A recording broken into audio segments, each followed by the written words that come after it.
we are dealing with not just a fascist movement, but in my view, Tom, MAGA is a domestic terrorist movement, or at least it has a domestic terrorist wing, the same way the IRA had Sinn Féin and a military wing in Northern Ireland. Yeah, or SDS had Weatherman. On the line with us, my buddy Dean Obeidallah, the host of the Dean Obeidallah Show, weekdays 6 to 9 p.m. Eastern Time on Sirius XM Progress Channel 127. His Substack is The Dean's Report. DeanObeidallah.substack.com is the URL for it, or you can just go to Substack and type in Dean's Report, and it'll pop right up. DeanOfRadio.com is his legacy website. DeanObeidallah.bsk over on Blue Sky. Dean, welcome back to the program. It's always good having you with us and talking with you. I just noted John Thune, the Senate Republican leader, just called for a, quote, full and impartial investigation into the killing of Alex Preddy. Rand Paul wants to summon the heads of ICE, CPB, and the U.S. Citizenship and Immigration Services in front of the Senate. And Tom Tillis says Kristi Noem should be fired, calling her actions amateurish. Even Lisa Murkowski says she needs to be held accountable. You have posted about this over on the Dean's Report, and you'd like to take it a whole step further. Tell us about it. Absolutely. Tom, first of all, it's good to see you. Thanks for having me on. Second, yes, the idea of investigations by Congress, great, sure, that's their job. They should do it. These are both government agencies, ICE and CBP. They're under DHS. Investigate them. What I want is the criminal prosecution of Kristi Noem, of Stephen Miller, of Greg Bovino for their role in the crimes of murder of Renee Good and Alex Preddy. To me, the idea of impeachment alone is meaningless. Firing someone from a job but not hold them accountable for their crimes mean you'll have the exact same crimes committed in the future. So in my article, I lay out state laws in Minnesota, because we know DOJ will not prosecute anybody in the Trump orbit. So for state laws for Minnesota, at least arguably there are some crimes they can be charged with. Will A.G. Ellison do that or not? It's probably a long shot, but I still want people to know about it and to argue for, at least advocate for the idea. It's not just impeach, it's impeach and prosecute. Repeat after me, impeach and prosecute. That's what we want. And we want Stephen Miller prosecuted. That's the only way to deter conduct that repeats what we've seen play out again and again and again. Yeah, I completely agree. And in fact, I pointed that out in my piece today, that, it appears to me, Dean, that what we're seeing with the relocation of this guy who likes to dress up like a Nazi, Greg Bovino, and Kristi Noem, our adulteress in chief, I guess, right. Being moved out of the state. This is just putting lipstick on a pig here. This is purely cosmetic, in my opinion. What say you? I agree with you, Tom, 100%. Look, Thom Hartmann, oh my God, he's coming in. He's such a good guy. Thom Hartmann, the border czar, the man caught in an FBI sting operation taking $50,000. The same Thom Hartmann who, as border czar, threatened to prosecute the mayor of Chicago, said that we can ignore judicial orders, let the judges enforce it, when it was about standing up to ICE in the past. I've heard from some people on cable news who've worked with him that he's professional because he worked in the Obama administration. You might not agree with him. Maybe he'll be more professional than Kristi Noem. That's a pretty low bar. But it's not like Thom Hartmann's not a hero. He's not a good guy. No one in this administration is a good guy. And at the end of the day, I think, Tom, we may have talked about it last year. I wrote about it. We do need a Nuremberg-type trial, a tribunal to prosecute these people. And it'll be either a Democratic administration or for violations on foreign soil that are signatories to the International Criminal Court. And the time I wrote it was because El Salvador and us putting people in that death camp, and that El Salvador is a signatory to the ICC. So even non-signatory citizens can be prosecuted for crimes committed on the soil of nations that are part of the ICC. So that's what I was advocating for Kristi Noem to be prosecuted by the ICC. And we'll see if it plays out, but Trump should be prosecuted as well. Trump should be impeached. They should all be in jail, Tom. This is outrageous what we're seeing. Yeah, I am completely with you, and I don't have the lawyer credential that you do to make that case, but I don't think you need to be a lawyer to realize that somebody who facilitates murder is a participant in that murder. There's no doubt about it. And in the case of the Minnesota law, they have an interesting law that holds you responsible if you are, they call it the offender law, and you're an accomplice. You can be charged if you make false statements intended to misdirect the investigation. I think it's a kind of courageous type of law because it really hits against the First Amendment. But the idea, the criminal part, is that statements are made to mislead investigators. And the point of my article is Kristi Noem and Stephen Miller saying that Alex Preddy was a terrorist, that he was there to massacre the police. That wasn't said just in a vacuum. These are bosses of investigators.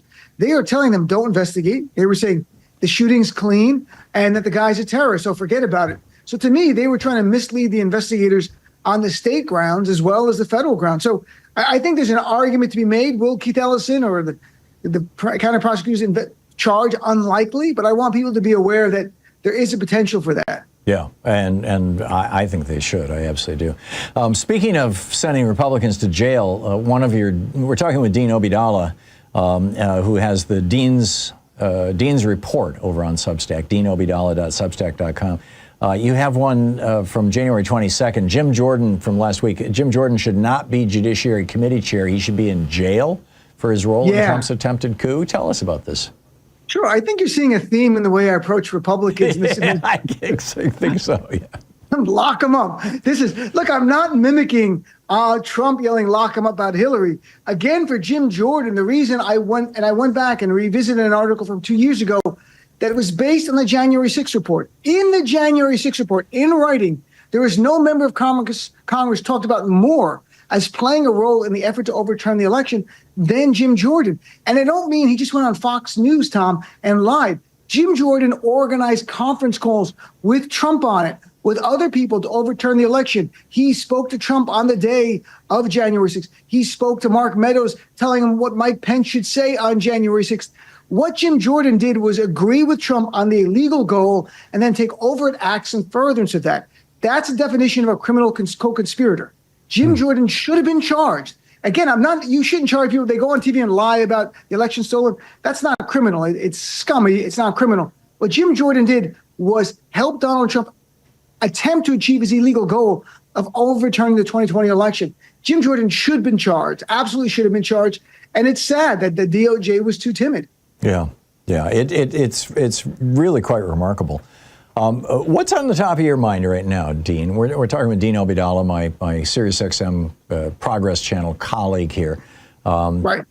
What do you see as the most important issue facing our country today that we should all be discussing? It's waking up our fellow Americans who are not paying attention, who are not listening to your show or my show or our channels or reading Substack about the threat that this administration poses to our freedoms. You know, Donald Trump, just yesterday, we saw another terrorist attack incited by him. That was the attack on Representative Ilhan Omar. Yep. That person went up there and interrupted town hall, yelled resign, and sprayed her with some kind of liquid. They're saying it might be apple vinegar. But it doesn't matter what it was. The goal was to terrorize an elected official to change conduct of the government. That is domestic terrorism under federal law. Last week, Maxwell Frost, the congressman, was punched in the face at Sundance by a guy who said Trump's going to deport you, even though Maxwell Frost is born here. It doesn't matter. He's brown skin. We've seen the January 6th terrorist attack. We've seen in Minnesota, the Melissa Hartman and other Democrats shot by a MAGA supporter. We are dealing with not just a fascist movement, but in my view, Tom, MAGA is a domestic terrorist movement, or at least it has a domestic terrorist wing, the same way the IRA had Sinn Féin and a military wing in Northern Ireland. Yeah, or SDS had Weatherman. Right. So you've got the more diplomatic wing, let's say, and you've got the terrorist wing. Trump is labeled Antifa, who's never attacked our Capitol, who's not killed elected officials, who has not threatened judges and prosecutors the way MAGA does, as he labeled Antifa as a domestic terrorist group. He's opened the door for Democrats to talk about this and the idea of labeling MAGA a domestic terrorist group. Now, we don't have the power until we get DOJ again, but I think it's important to speak bluntly about the threat facing us. It's clearly fascist, but we are being terrorized by a domestic terrorist group. And Tom, I've never had a president of the United States that I've truly hated because I view them as a threat to our nation, our freedoms, our democratic republic before. But that's what we have with Trump, especially in this second term. My level of dislike for him is probably not good for my sleeping pattern, but you get a sense, we all get a sense of how deeply we love this country as we watch Trump try to dismantle it. Yeah, which brings me to my last question here. We're talking with Dean Obeidallah, Dean's report on Substack. Dean and the Dean Obeidallah show on SiriusXM. What's the latest that you know about with regard to the Epstein files? It seems to have, Trump has had a series of, let's distract everybody, let's capture Maduro, let's threaten to take, Greenland. I mean, he pretty much admitted that the whole Greenland thing was just a scam to change the news cycle. And Epstein has been largely pushed off the headlines, pushed off the front page. It has. And the deadline by the Epstein Transparency Act was December 19th.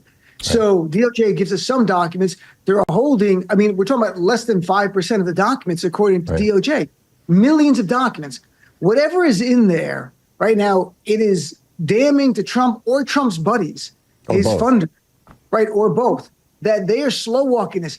Common sense says if there's nothing bad about Trump, we got it all by now. There's no doubt about that. Yep. They would be releasing it in a rolling manner. They're not. They're afraid, I guess, to read something, if it doesn't say Trump, does it somehow cross-reference Trump?